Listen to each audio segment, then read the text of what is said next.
Hi, my name is Robert Sweet. I'm a certified arborist, a master gardener, and I have a plant science degree from UC Davis. Today we're going to talk about summer pruning of apples. Summer pruning starts approximately June 1st and is suitable through September 30th. This time period will put the work safely past the sensitive leaf sizing up time in spring and well before the sensitive leaf drop time in fall.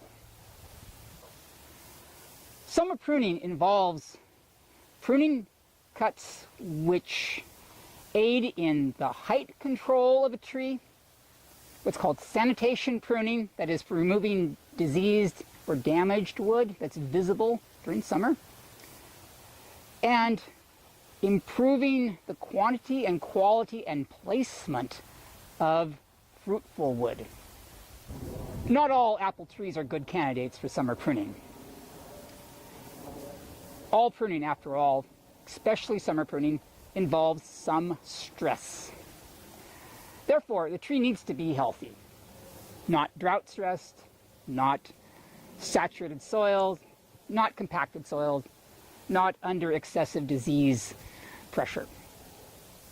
Also, a good candidate for summer pruning should be well established in the orchard. This means 3-4 years of good growth.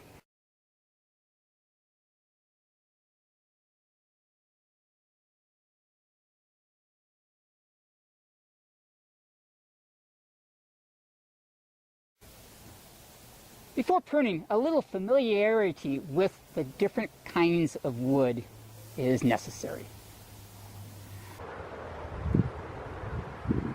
This apple tree is about 4 years old in the field.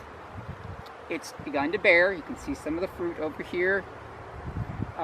First season probably of bearing. There's 3 types of wood I'd like to show on this tree. The first is the current season wood, the wood that did not exist 6 months ago. It starts from here to here. The only buds on it are not fruit buds, they are leaf buds.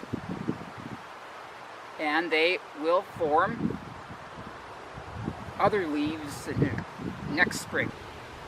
If we remove this leaf, you'll see the newly formed leaf bud, which is where next season's crop of leaves. I'll remove it now.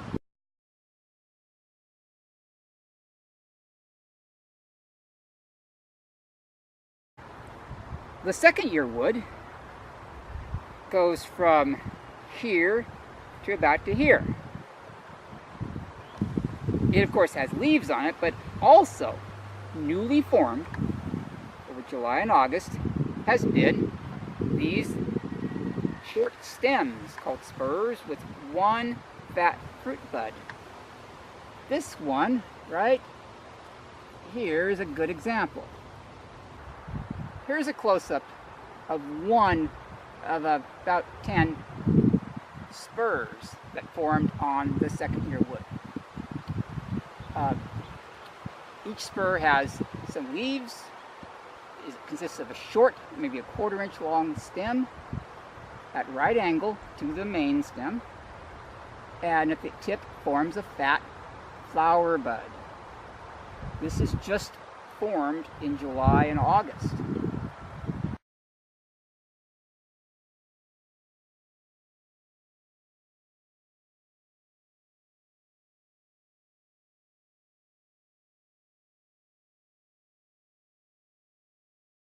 The 3-year wood, from here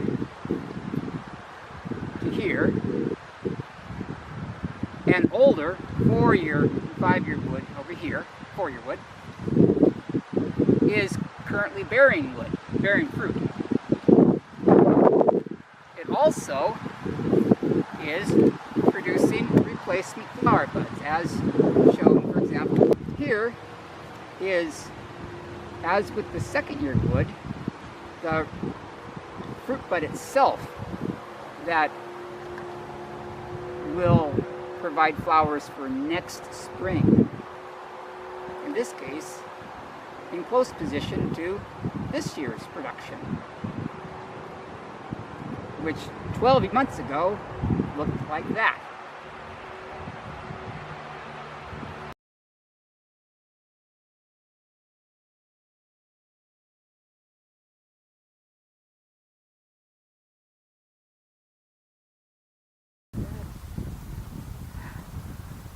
The actual pruning on a tree like this, being in its early in bearing, should be minimal. We're only looking at maybe half a dozen cuts. This is a good example of an open-centered structured tree versus the central leader, which is a higher, more pyramidal shape.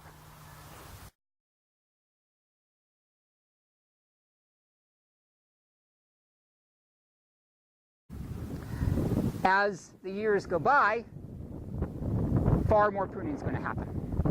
But for now, shorten this one, and so that's the cut. We have a the powdery mildew here. I'm going to go right back to this fruit bud right there. That's 2.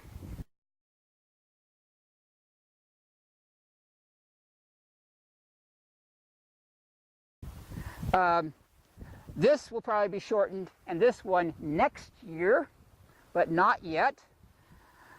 There's no, it's not too thick in here, so there's no thinning cuts to open, reduce the density.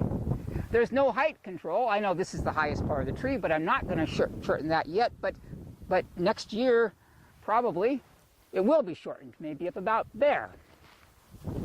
And there's a few things on the other side, but really that's it. In contrast to the young open center tree we just worked on, here we have a central leader apple. It's perhaps 1 year older, but otherwise quite similar in age. It has already expanded its fruitful volume to about 7 feet. Clearly this is easily picked still, and this is why we shouldn't be afraid of allowing the central leader tree, the open center tree, to expand upward its fruitful volume as well. However, there are a few issues we should address with this tree. It's possible for a tree's branches to already have overextended their fruitfulness. This is a good example. This branch is only a 1/4 inch thick, and it's bowing downward. The proper cut should be right here, getting rid of this fruit and this wood, leaving this slightly 30-degree up angled branch. The same thing's true of this one and this one behind me. They're bearing too much fruit too far out. This is for the lower whorl of branches. We go up about 2 to 3 feet and we have branches like this and this. They also are overextended, but in addition, in the training of a central leader tree, we want to maintain the upper branches somewhat shorter than the lower branches so that sunlight isn't intercepted and gets into the lower branches. So for 2 reasons. 1, too much fruit too far out, and too many leaves too far out to shade the lower branches, we will be shortening this branch and that branch. We'll be making a cut here. It'll get rid of this fruit. I'll also snip off a few of these fruit on the bottom. You'll still have 6 or 7 fruit. I will also be shortening the length of this one, of this one, of this one, and 1 or 2 behind me. Roughly 30% of the fruit will be lost but the overall structure of the tree will be stronger, and there will still be a good crop of apples to harvest in a month.